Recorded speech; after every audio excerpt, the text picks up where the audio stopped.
네, 감사합니다.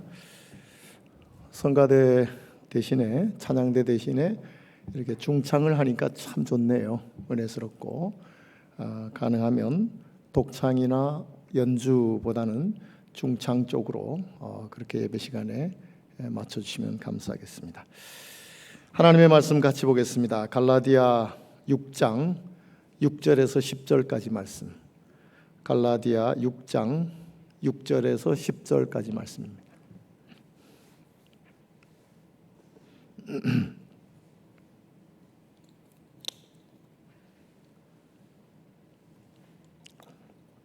네, 같이 읽겠습니다. 가르침을 받는 자는 말씀을 가르치는 자와 모든 좋은 것을 함께 하라. 스스로 속이지 말라. 하나님은 업신여김을 받지 아니하시나니 사람이 무엇으로 심든지 그대로 거두리라. 자기의 육체를 위하여 심는 자는 육체로부터 썩어질 것을 거두고 성령을 위하여 심는 자는 성령으로부터 영생을 거두리라. 우리가 선을 행하되 낙심하지 말지니 포기하지 아니하면 때가 이름에 거두리라. 그러므로 우리는 기회 있는 대로 모든 이에게 착한 일을 하되 더욱 믿음의 가정들에게 할지니라. 아멘. 네, 광고에는 빠져 있지만 이번 한 주간 제가 좀 쉬도록 하겠습니다. 그래서 새벽기도 안 나오더라도 쉬는 것보다 그렇게 생각하시면 되겠습니다. 내일이 처서입니다. 땅에서는 귀뚜라미 등에 엎혀오고 하늘에서는 뭉게 구름 타고 온다는 말이 있습니다. 마지막 더위가 가고 가을이 온다는 것으로 원래 의미는 더위를 끝낸다라는 의미를 가지고 있는 날이지요. 폭염이 언제 있었냐는 듯이 선선한 바람이 가을을 알리고 있습니다. 금년 여름은 너무 더워서 아무리 입추가 오고 처서가 오더라도 이 더위가 꺾일까 싶을 정도로 더웠죠.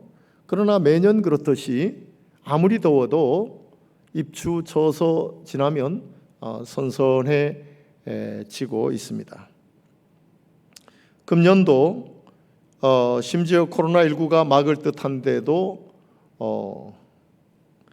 가을이 성큼 다가온 이런 느낌입니다. 하나님의 이 섭리와 역사가 너무 오묘하고 아름다운 것 같아요. 봄이 있고 여름이 있고 가을이 있고 겨울이 있고 때가 되면 이렇게 계절이 바뀌도록 하시는 이런 모습을 볼 때에 참 하나님의 역사가 대단히 오묘하다 하는 느낌입니다. 가을이 되면 새롭게 많은 것을 가지는 것도 아니지만 마음이 부요해지는 것 같아요. 들판에는 벼가 황금 물결을 이루어서 일렁이고 또 각종 과일들이 무르익게 되는 이런 가을이어서 그런 것 같습니다. 우리 본당 앞에도 포도송이가 탐스럽게 이 열매를 맺고 있습니다. 언젠가 제가 교회 주변에 유실수를 좀 심었으면 좋겠다 했더니 이걸 전달받았던 아마 조대영 집사님이 교회 본당 앞에 포도나무를 심어 놓았었어요. 근데 포도 열매가 파랗게 요만하게 맺혔는데 어려서부터 포도원을 하는 아버지 밑에서 자랐던 우리 집사님이 포도송이가 요만할 때 그걸 봉지를 가져와 가지고 다 싹버렸어요. 그래서 포도 열매가 어떻게 맺는지 보지를 못하고 있다가 어저께는 하도 궁금해서 도대체 포도송이가 어떻게 됐을까 하고 봉지를 이렇게 뜯어서 봤더니 까만 포도송이가 아주 탐스럽게, 아직 크지는 않지만 그렇게 맺혀 있는 것을 보고 참 신기했어요. 여러분들도 혹시 궁금하시면 제가 뜯어본 봉지를 다시 뜯어보시길 바랍니다. 제일 앞에 있는 거 이렇게 밑바닥 뜯어보면 보입니다. 저는 농촌에서도 좀 지내봤고, 어촌에서도 지내보고, 또 산촌에서도 지내보고, 아버지가 많이 옮겨 다니셔서 곳곳에서 지내봤지만 농사를 지어본 적도 없고 물고기를 잡아본 적도 없어요. 그래서 이런 과일들이 자라나는 것을 보면 참 신기하고, 또 열매 맺혀 있는 이런 모습을 보면 참 신기해요.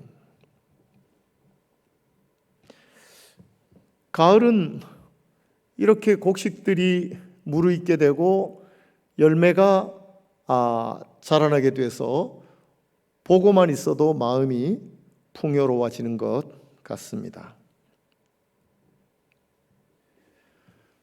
코로나19 때문에 특별히 신방이나 이런 일들이 좀 적어서 요즘에는 닥치는 대로 책을 읽어댑니다. 지난 주간에 읽은 책 가운데 성품에 대한 책들을 좀 읽었는데, 이영숙 교수가 쓴 12가지 성품에 대한 그런 책을 읽어가면서 이분이 쭉 설명을 해가는 가운데 갈라디아 6장 6절에서 10절의 말씀을 또 쭉 이야기를 하는 것을 보았어요. 그러면서 갈라디아 6장 7절에서 사람이 무엇으로 심든지 그대로 거두리라 하는 이 말씀을 보면서 제 마음에 대단히 이 부담감이 생겼어요.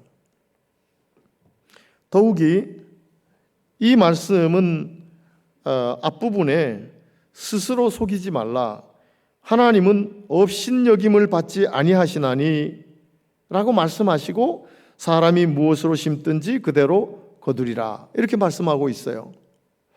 그래서 이 갈라디아 6장 7절의 말씀에 대단히 부담을 안게 됐어요. 왜냐하면 스스로 속이지 말라, 이 말씀은 7절의 말씀만 가지고는 아니 뭘 속였다고, 심은 대로 거둔다 하니까 대충 추측은 할 수 있지만 한 두세 절 앞부분에 보면 되지 못하고 된 줄로 여기지 말라, 자기 스스로 되지 못하고 된 줄로 여기지 마라 라는 말씀하고 7절에 있는 말씀을 보면 스스로 속이지 말라, 아니 되지 못하고 된 줄로 여기며 스스로를 속이며 지내지 말라는 겁니다. 하나님은 업신여김을 받지 아니하시나니 라고 말씀하고 계세요.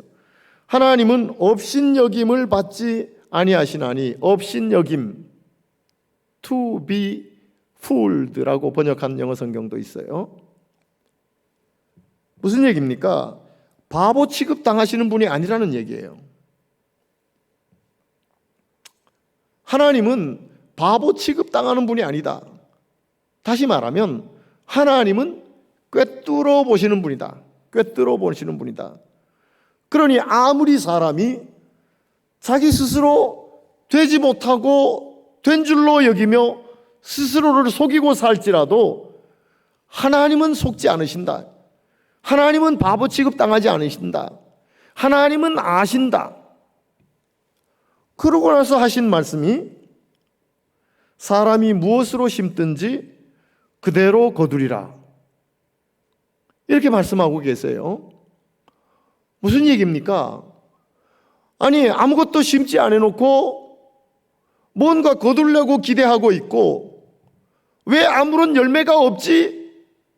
라고 하면서 불평하며 많은 것을 심은 사람처럼,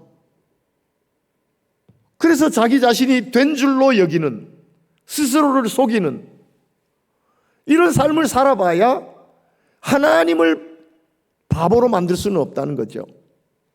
하나님을 속일 수는 없다는 겁니다. 하나님은 꿰뚫어 보시는 분이기 때문에 아무것도 심지 않아 놓고 뭘 많은 것을 거두려고 생각하고 왜 아무런 열매가 없냐고 불평하는 이런 사람을 하나님은 아신다는 거죠. 아신다는 거예요. 그래서 이 갈라디아 6장 7절 말씀이 저에게는 적지 않은 부담이 됐습니다. 가을을 맞이하는 문턱에서 마음이 부요해지는 이런 가을을 맞게 되는데, 이 말씀은 내 마음속에 그런 풍부함을 느끼기보다는 오히려 심지 못한 것에 대한 부담감이 컸다는 그런 이야기입니다. 자연계는 봄이 있고 여름이 있고 가을이 있고 겨울이 있어요. 그런데 인생에도 봄이 있고 여름이 있고 가을이 있고 겨울이 있다고 이야기한 사람이 있습니다. 스위스의 심리학자인 폴 트루니에라는 사람은 인생의 사계절이라는 책을 썼어요. 그분이 서로를 이해하기 위하여라는 책도 썼고 한국어로 번역된 책이 지금 한 6, 7권 정도 돼요. 한때 폴 트루니에에 꽂혀가지고 번역된 폴 트루니에의 책은 다 샀습니다마는 서로를 이해하기 위하여는 우리 교회에서 결혼을 하는 이런 청년들에게 제가 선물을 하죠. 그래서 그 책을 읽고 좀 서로 이해할 수 있었으면 좋겠다. 근데 그 책은 사실은 결혼하고 살아가는 부부 간에도 또 부모와 자식 간에도 필요한 책인 것 같아요. 두껍지도 않아요. 근데 이분이 인생의 사계절이라는 책도 썼는데 저는 그 제목을 보면서 이렇게 추측했죠. 그래, 자연에도 봄이 있고 여름이 있고 가을이 있고 겨울이 있듯이 인생도 태어나서 어린아이 때를 봄이라고 하고 청소년 청년기를 여름이라고 하고 장년기를 가을이라고 하고 노년기를 겨울이라고 하겠다 라는 생각을 하면서 책을 펼쳐서 읽어가는 동안 제 생각을 딱 잘라버리는 듯한 이런 느낌이 들었어요. 폴 트루니에는 인생의 사계절은 자연의 사계절처럼 그렇게 흘러가지 않는다. 인생의 참 의미를 깨닫고 나면서부터 봄이 시작되는 것이다. 그래서 어떤 사람은 70의 인생의 봄을 맞는 사람도 있다 라고 이야기를 해요. 그러면서 인생의 그 참 의미를 깨닫고 나서 비로소 인생의 봄을 맞는 것이지, 그냥 모두가 태어나서 자라는 대로 자동적으로 어렸을 땐 봄, 크면서 여름, 그 다음에 가을, 그 다음에 겨울 이렇게 지내는 건 아니다. 사람마다 다르다는 겁니다. 어떤 사람은 어려서 일찍 인생의 의미를 깨닫고 봄을 맞는가 하면 어떤 사람은 나이가 많이 들어서 겨우 인생의 봄을 맞는 이런 사람도 있다는 이야기입니다. 여기에 비추어 보면서 우리 신앙의 사계절은 어떨까? 신앙의 사계절은 어떨까? 이 신앙생활을 하면서 처음 신앙생활을 하면 봄이고 좀 지나면 여름이고 좀 지나면 가을이고 좀 지나면 겨울이고 신앙의 사계절이 이렇게 흘러갈 것 같지는 않아요. 근데 오늘 본문 말씀과 견주어서 보면서 신앙의 봄은 심는 데서 온다 라고 제 나름대로 정의를 내려보았습니다. 신앙생활의 봄은 심는 데서 온다는 것입니다. 신앙생활을 막 시작하면서 모두가 그 생명의 아주 팔팔 돋아나는 그 생명의 역사를 모두가 경험할 수 있는 것은 아니라는 거죠. 심어보는 자가, 심는 자가 신앙의 봄, 그 생명의 역사를 경험할 수 있다 하는 것입니다.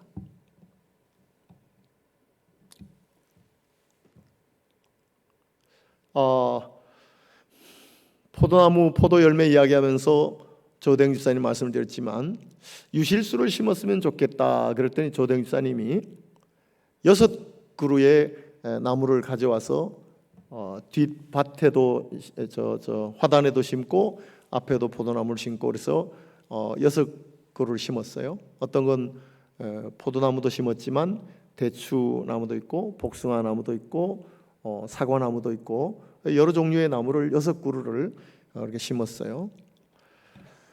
그래서 교회에 왔더니 목사님 유실수를 6그루 조대영 집사님 가져가지고 심어놨습니다. 그래요.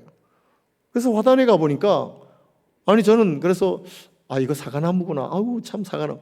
이건 대추나무구나. 이렇게 알 줄 알았어요. 근데 화단에 가보니까 막대기만 다 꽂아놓은 거예요.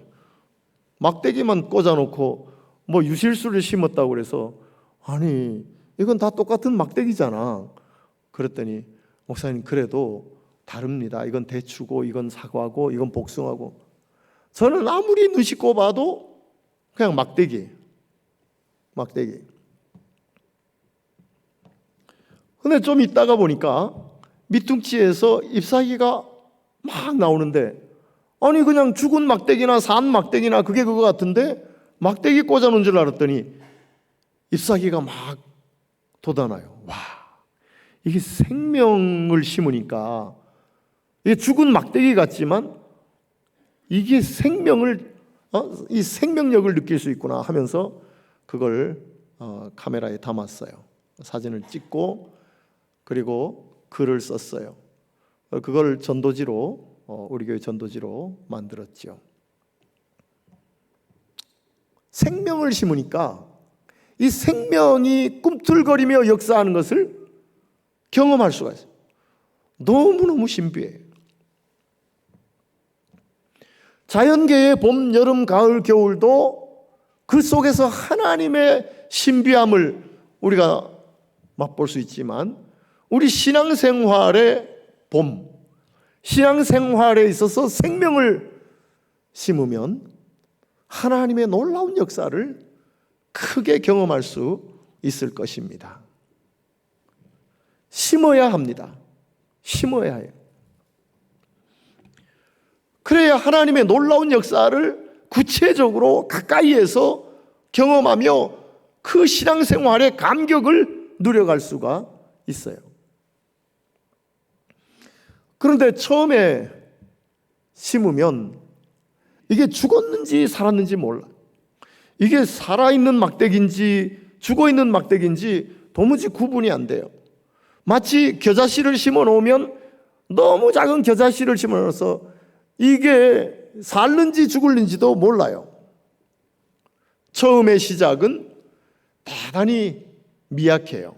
그러나 처음에는 몰라도 생명을 심으면 그 역사가 약동하는 그 생명을 느낄 수 있단 말이죠. 우리가 생명을 심어야 돼요. 생명은 예수의 십자가와 부활입니다. 예수의 십자가와 부활이에요.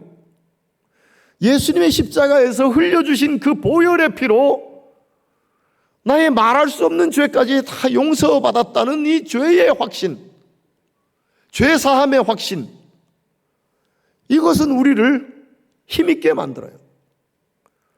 그러므로 예수의 십자가는 생명이에요. 생명 뿐만이 아니라 예수님의 부활이에요.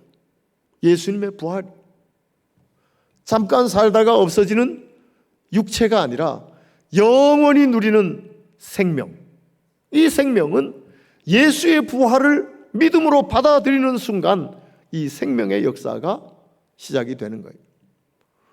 그러므로 어떤 방법으로 누구에게 심든지 어느 곳에 심든지 예수의 십자가와 부활을 심으면 이것이 생명을 심는 거예요. 생명을 심는 거예요. 예수 믿고 살아가는 우리의 생애에 이 봄의 생명력을 맛보며 살려면 심어야 하는데, 예수님의 십자가와 부활, 이 생명을 심으면 우리는 봄을 느낄 수가 있어요. 생명이 역사하는 이 신앙의 봄을 느낄 수가 있다, 이 말이죠. 좀 더 구체적으로 보면 성경에 심는 것에 대해서, 열매에 대해서 곳곳에서 말씀하고 있어요.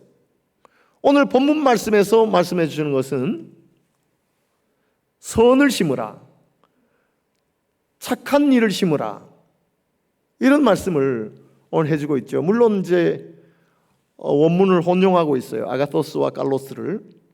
보통은 이제 칼로스를 착한, 좋은, 또 아가토스를 선, 이렇게 번역을 합니다만 여기서는 조금 바꿔서 번역을 해놨어요. 어쨌든 간에 선을 심으라, 선을 심으라. 나아가서 봉사를 심으라는, 봉사를. 신앙생활을 하면서 예수 믿기 시작하고 아무런 봉사를 하지 않으면 신앙의 봄을 경험하기가 어려워요. 생명의 역사를 경험하기가 어렵단 말이죠. 가난한 자에게 선을 심는 일, 주님을 위해서 봉사하는 일을 심는 일, 이것을 말씀해 줍니다. 마태복음 7장 가면 말씀을 심는 것에 대해서 말씀하고 있죠. 그게 가시떨기 밭에도, 돌짝 밭에도 떨어지고, 길가 밭에도 떨어지고, 좋은 밭에도 떨어지는데, 좋은 밭에 떨어진 말씀의 씨앗은 30배, 60배, 100배의 결실을 맺는다, 이런 말씀을 하시면서 말씀을 듣고 행하는 자에 대한 강조를 쭉 해주고 계세요. 말씀을 심을 때 우리는 신앙생활의 봄을 경험할 수가 있어요. 내 삶의 현장에 내가 옳은 대로 살아가던 그동안의 모든 삶을 뒤로하고 하나님의 말씀을 읽으며 이 말씀을 내 삶에 어떻게 실천할까를 고민하며 기도하며 그 말씀을 내 삶에 옮겨 심을 때 비로소 그 속에서 생명이 역사하는 것을 느낄 수가 있다. 신앙의 봄, 신앙의 생명을 우리가 느낄 수가 있어요. 그것도 30배, 60배, 100배의 결실을 맺게 되는 것을 경험하게 된단 말이죠. 그런가 하면 갈라디아 5장에 가보면 성령의 열매에 대해서 말씀하고 있어요. 사랑과 희락과 화평과 오래 참음과 자비와 양성과 충성과 온유와 절제와 같은 성령의 열매에 대해서 말씀하고 있어요. 성령에 심겨져야 돼요. 성령에. 그러면 그 성령의 역사로 열매를 맺게 돼요. 열매를. 그래서 우리의 신앙의 인격이 바뀌게 됩니다. 신앙의 인격이 바뀌게 돼요. 성령으로 심겨진 것이 나도 모르는 사이에 열매를 맺어서 그동안 나는 사랑이라는 것을 베풀어 본 적도 없는데 사랑의 사람으로 바뀌어요. 성령의 9가지 열매가 나에게 주렁주렁 맺혀서 나도 모르는 사이에 변화된 인격을 경험하게 된다. 대표적으로는 봉사를 심고 말씀을 심고 성령을 심고 그리고 그 열매를 경험하게 되는 것을 말씀해 주고 있어요. 심어야 합니다. 심어야 합니다. 나 자신에게도 심어야 하고 이웃에게도 심어야 합니다. 그제서야 비로소 신앙생활하는 그 신앙생활의 봄의 그 약동하는 생명력을 우리가 경험하며 살아갈 수 있단 말이죠. 우리 늘사랑의 모든 식구들이 신앙생활하면서 이렇게 심을 수 있기를 주의 이름으로 축원합니다. 심어야 한다. 심어야. 고린도전서 3장에 보면 바울이 이런 얘기를 하죠. 나는 심었고 아볼로는 물을 주었고 그러나 자라게 하시는 분은 하나님이시다. 자라게 하시는 분은 하나님이시다. 이렇게 말씀하고 있죠. 심는 자가 있고 물 주는 자가 있고 자라게 하시는 자가 있다 하는 것을 바울은 이야기를 해주고 있어요. 우리는 심고 끝내서는 안 돼요. 물을 주어야 합니다. 심는 자와 물 주는 이는 같은 자로 돼 자라게 하시는 분은 여호와 하나님이시다. 자라도록 물을 주어야 한다. 물을 주어야 한다. 우리가 물을 준다는 게 무엇을 주는 것이 물 주는 것이냐? 성경 전체에 이야기하는 것을 농축시켜 단어를 만든다면 사랑과 기도예요. 사랑과 기도예요. 우리가 봉사를 심어도 사랑으로 기도로, 말씀을 심어도 사랑으로 기도로, 성령을 심어도 사랑으로 기도로 끊임없이 물을 줘야 돼. 끊임없이 물을 줘야 돼. 봉사도 사랑으로 봉사하고 기도로 봉사해. 말씀이 우리 속에 심겨져도 사랑으로 기도로, 성령의 역사도 사랑으로 기도로. 그러나 처음 심겨졌을 때 이게 죽었는지 살았는지 모르듯 작은 겨자씨와 같은 것이고 또한 막대기 꽂아놓은 것 같은데 이게 죽은 막대기인지 산 막대기인지 모르는 것 같은 그런 것일지라도 끊임없이 사랑을 베풀고 끊임없이 기도할 때에 변화의 역사가 일어나요. 변화의 역사가. 오늘 말씀에 의하면 그 과정에 낙심하지 말고 포기하지 말라고 하셨어요. 사랑과 기도로 끊임없이 물을 주되 낙심하지 말고 포기하지 않으면 때가 이름에 거두리라 라고 말씀하고 있어요. 한 영혼에게 예수의 십자가와 부활을 뱀처럼 지혜롭고 비둘기처럼 순결하게 심어서 그 한 영혼에 나타나는 생명의 역사를 우리가 경험하게 되지만 아무리 물 주어도 변화되지 않는 것 같은 답답한 경우를 너무너무 만나요. 그래서 낙심이 돼. 그리고 포기할 수도 있어요. 그러나 사랑과 기도로 끊임없이 물 주되 낙심하지 말고 포기하지 말라는 겁니다. 때가 되면 거두게 된다고 말씀하고 있어요. 어떤 것을 심든지 사랑과 기도, 사랑과 기도로. 그리고 낙심하지 말고 포기하지 말고. 오늘 우리 늘사랑의 모든 성도들이 이렇게 물 주는 작업을 하면서 이 신앙의 맛을 경험할 수 있게 돼요. 마치 신앙생활의 여름과 같아.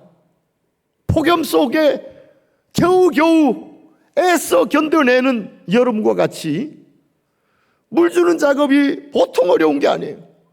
아무리 사랑을 베풀어줘도 아무리 기도해도 전혀 변화가 안 되는 것 같아.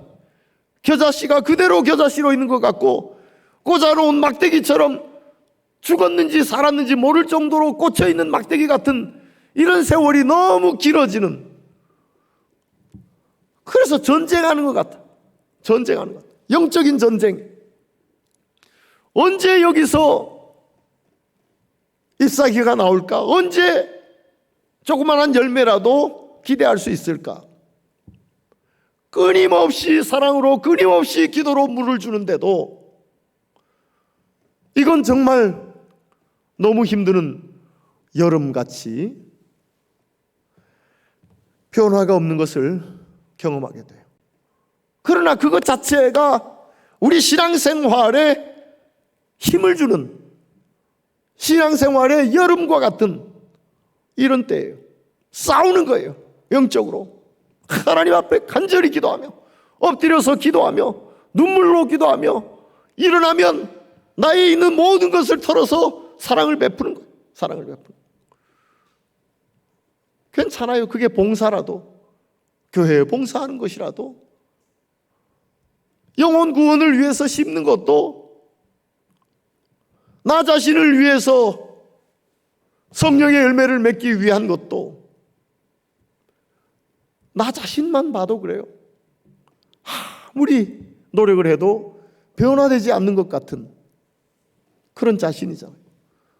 여름입니다. 그걸 물을 줘봐야, 사랑을 베풀고 기도를 하고 전쟁하듯이 애써봐야 이 신앙생활의 여름을 경험할 수가 있어요. 폭염을 지나면서 견뎌내는 것과 같은 이런 신앙의 활기를 느낄 수 있단 말이죠. 그러나 결국은 자라게 하시는 분은 여호와 하나님이세요. 여호와 하나님이세요. 우리 교회도 나무들이 많이 있잖아요. 그래서 방방마다 나무를 갖다 놓았어요. 근데 아무리 물을 주고 잎사귀를 닦아주고 해도 나무가 싱싱하지를 못해요. 좀 시간이 지나면 잎사귀가 시들시들 죽어가요. 요즘 이제 코로나19라 가지고 그 나무들을 전부 다 교회 뒤쪽에 화단 앞으로 전부 나무를 밖에냈어요. 그랬더니 그게 햇빛을 쬐이고 비가 오니까 비를 맞고 또 바람을 맞고 이러는 동안 나무들이 얼마나 싱싱해졌는지 몰라요. 너무너무 나무가 싱싱해졌어요. 아니, 저렇게 싱싱한 나무를 또 갇힌 방 안으로 넣어야 할까 싶을 정도로 싱싱해졌어요. 사람이 만든 방 속에 나무를 갖다 놓고 아무리 잘 가꾸려고 잎사귀를 닦아주고 물을 주고 해도 하나님의 은혜가 없으면, 하나님이 주신 햇빛과 비가 없으면, 하나님이 주신 바람이 없으면 이게 시들시들해 가요. 그런데 바깥에 내놓고 호수로 물도 주고 비가 올 때 맞고 바람 맞고 햇빛 쬐이고 이러니까 아주 잎사귀도 튼튼해지고 나무가 건강해졌어요. 우리는 물론 최선을 다해요. 애를 쓰며 살아가요. 그러나 그 결과는 하나님께 달려있어요. 하나님이 은혜를 베풀어 주시고 하나님께서 섭리하고 역사하셔야 자라나요. 우리가 심은 것이, 우리가 물 준 것이 자라나게 돼요. 자라나게. 때가 되면 거두리라. 때가 되면 아주 탐스럽게 익은 그런 열매들을 보게 될 거예요. 영혼을 위하여서 심었든지, 나 자신의 인격을 위하여서 심었든지, 아니면 교회와 믿음의 공동체 속에 선, 착함으로 봉사의 일을 심었든지, 정말 보기에 탐스러운 내 인격의 열매도 주렁주렁 맺히게 되고, 심었던 영혼들도 열매 맺게 되는 것을 경험하게 되고, 봉사하면서 애를 썼지만 그것이 나에게 기쁨으로 감사함으로 돌아오는 것을 경험하게 될 것입니다. 하나님의 은혜예요. 하나님이 햇빛을 주시고 비를 주시고 바람을 주시고, 이럴 때 우리는 비로소 신앙생활에 가을을 경험한다고 할까요? 신앙생활에 가을을 경험한다고 할까요?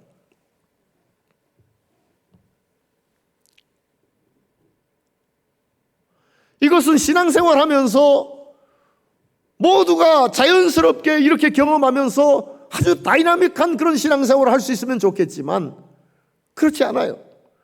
마치 사계절이 봄, 여름, 가을, 겨울로 이렇게 흘러가듯이 우리의 인생도 어릴 때와 청소년, 청년기, 장년, 노년 이렇게 흘러가면서 가면 좋은데, 마치 폴 트루니에가 이야기한 것처럼 인생의 참맛을 느끼는 그 순간부터 인생의 봄을 경험한다.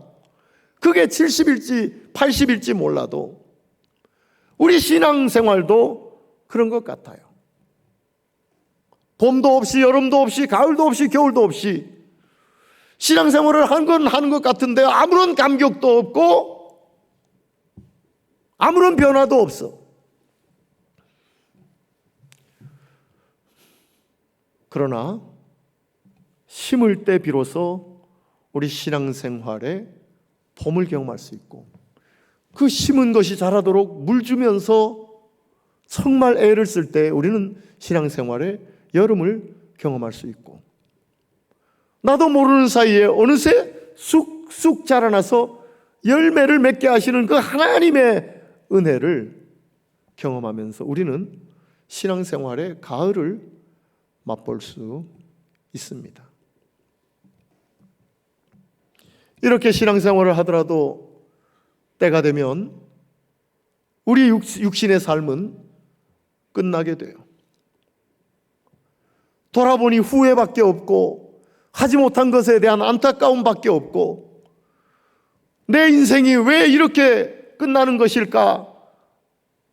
라고 하면서 한탄하는 이런 것도 없이 하나님 앞에서 신앙생활의 봄을 경험하고 여름을 경험하고 가을을 경험한 사람은 노년에 주님이 부르실 때까지 그 입에 감사가 넘치며 그 입술에 찬양이 넘치며 마음에 평안이 있고 주님이 언제 부르시든지 간에 아멘 하면서 갈 준비가 되어 있는 이런 노년기를 보내게 될 줄로 믿습니다. 아이고, 내 인생이 왜 이래? 아니, 내가 그걸 왜 못했을까? 인생이 왜 이렇게 허무할까?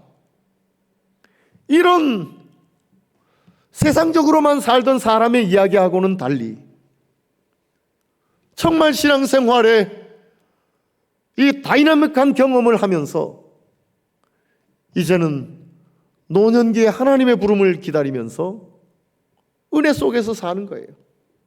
은혜 속에서 하루를 살아도 육신이 좀 불편해지긴 했지만 육신적으로 좀 약해지긴 했지만 마음의 기쁨을 빼앗아갈 수 없어.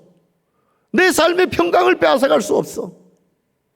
주님의 부르심을 기대하며 저 영원한 천국을 소망 삼고 영생을 살아가는 그런 자의 기쁨이 하나님 앞에 찬송으로, 기도로, 감사함으로, 감격으로 나타나게 될 것입니다. 심은 대로 거두리라 하는 이 말씀이 우리에게 거룩한 부담감을 주는 말씀이 되기를 바라고 우리의 신앙생활이 아무런 변화도 없고 감격도 없는 그런 자연계의 봄, 여름, 가을, 겨울과 같은 이런 우리의 신앙생활이 아니라 폴 트루니에가 이야기한 것처럼 인생의 참 의미를 깨달은 때부터 봄이 시작된다고 하는 것처럼 정말 우리의 신앙에 있어서 제대로 심고 물 주고 열매 맺는 것을 통해서 감사하고 감격하고 하나님을 찬양하며 기도하며 사는 우리 모두가 될 수 있기를 주의 이름으로 축원합니다. 하나님 아버지, 주님의 은혜와 사랑을 참으로 감사합니다. 오늘도 심은 대로 거두리라는 말씀을 주셨사오니 우리의 신앙의 삶이 정말 감격스럽게 하여 주시옵소서. 예수님의 이름으로 기도드리옵나이다. 아멘. 네, 우리 찬송가 496장